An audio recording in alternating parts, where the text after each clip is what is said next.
Hi everyone, welcome to the Celebrity Diaries. Boney M unarming the mysteries behind their notoriety and revealing what some are calling the greatest lie in music history. Boney M is a disco bunch eminent for their spellbinding mix of R&B reggae disco.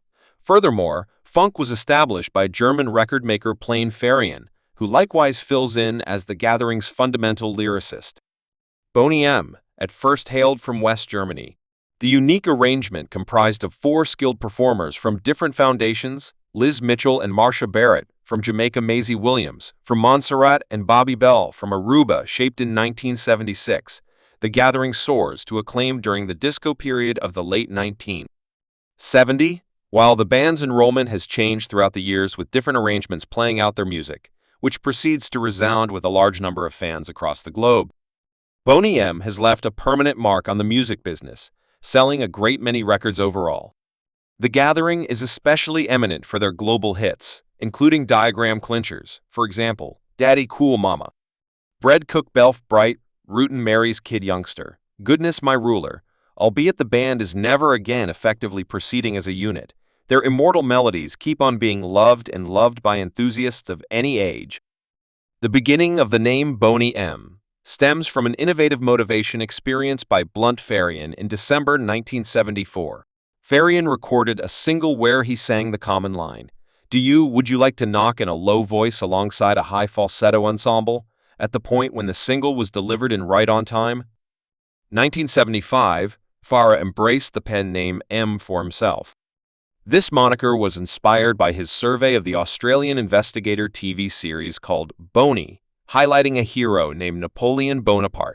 Farah was spellbound by the infectious redundancy of the name and trusted it had a decent solidity and effortlessness, consequently embracing it for his melodic undertaking in 1976. Boney M burst onto the music scene with their presentation collection To Ease the Pressure Off Me. This collection exhibited the vocal abilities of Marsha Barrett, who had recently recorded the title track and Lovin' Erline in German under the direction of straight-to-the-point Farian.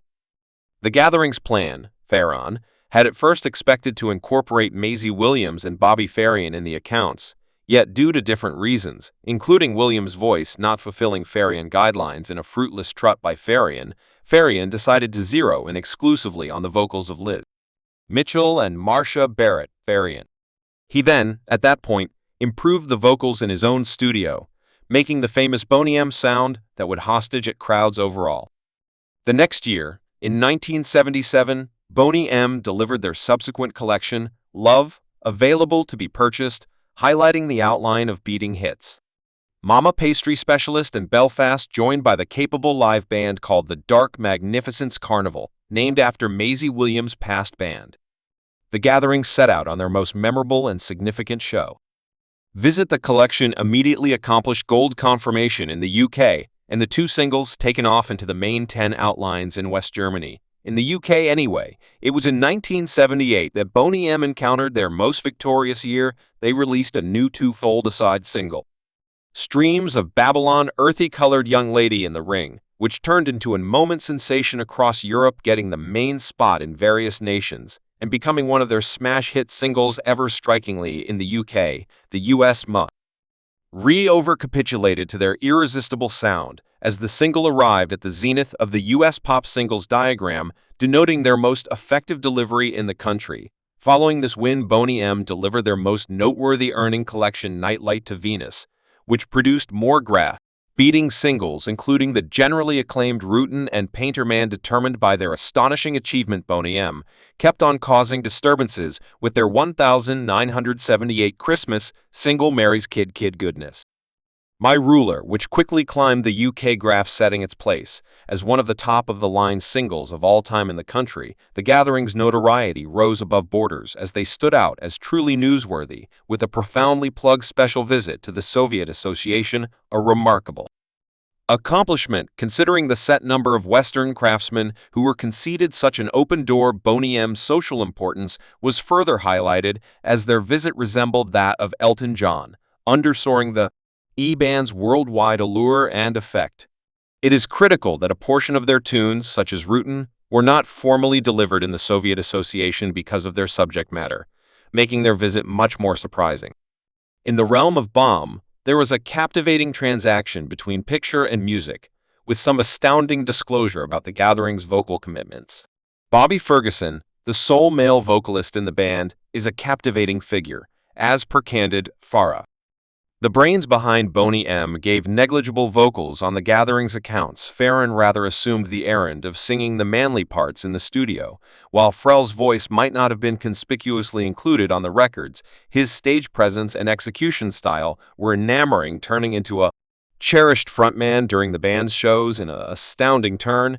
It was shut in 1978 that Maisie Williams, one of the gathering's individuals, didn't contribute her vocals in the studio. Farah uncovered in a meeting that Williams' voice was considered unsatisfactory for the class of music Boney M was making. To make up for this, Farah searched out alluring youthful men to lip-sync the vocals during live exhibitions, upgrading the visual allure of the gathering. Thus, Jamaican meeting artists Marsha Barrett and Liz Mitchell, alongside Bobby Farrell, were recruited to carry their vocal abilities to the studio accounts. This implied that main two individuals from the band, Barrett and Mitchell, loaned their voices to the genuine records anyway. During live exhibitions, each of the four individuals, including Williams and Frell, sang live, upheld by sponsorship vocals. Extra sponsorship artists were joined up to reinforce the band's live solid, making up for any vocal limits they might have had trasted with their studio accounts. While this disclosure may have stunned some, it was not remarkable. In the last part of the 1970s disco class,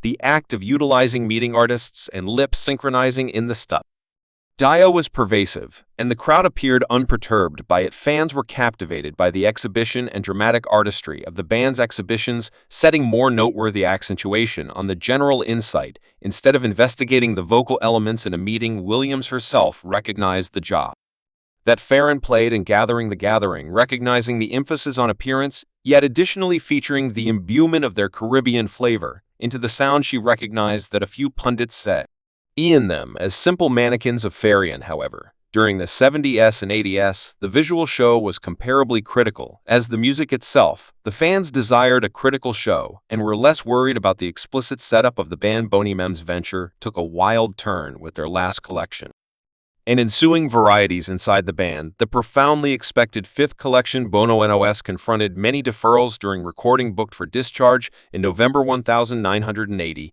yet was postponed in 1981 anyway. The difficulties encompassing the collection went past its drawn-out creation course of events. Bobby Frell, a noticeable individual from the bunch, was suddenly excused due to issues with dependability. This choice by forthright Farah, the gathering's driving force, demonstrated to be a lamentable move in spite of the collection's ubiquity. Bono neglected to get a situation on the Bulletin Top 100 graph, a takeoff from the outcome of their past collections. Adding to the difficulty, the shortfall of FAL made it bony for the band to actually advance the collection, as he had earned a huge fan following and added to expanded deals. Farah endeavored to make up for the shortcoming left by Farrell with Reggie Sebo, yet their next collection, 10,000 Light Years, neglected to make a remarkable effect on deals. The nature of their music was bit by bit declining, mirroring the difficulties the band confronted without their charming previous part. In 1984, Boney M saw the arrival of Bobby Farrell with the arrival of Cheerful Melody, which figured out how to graph in the German top 20. Anyway, the band's resurgence was not as solid as before.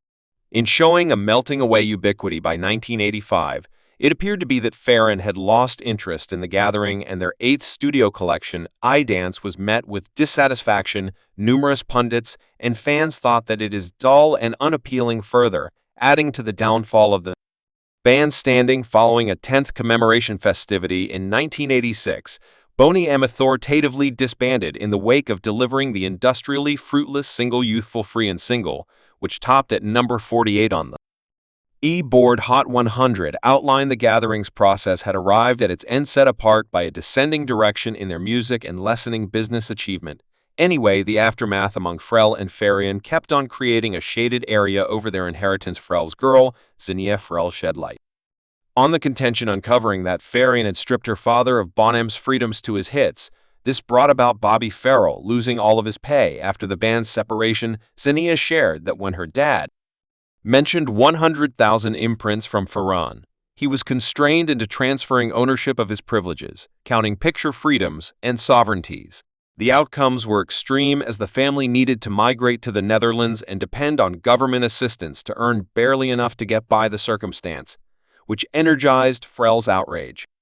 However, Xenia's mom, showing sharp thinking, perceived that responsibility for the name might in any case be used because Farah had neglected to enlist Boney M around the world, permitting Bobby Farrell to act in explicit nations utilizing the band's name. Thanks for watching this video.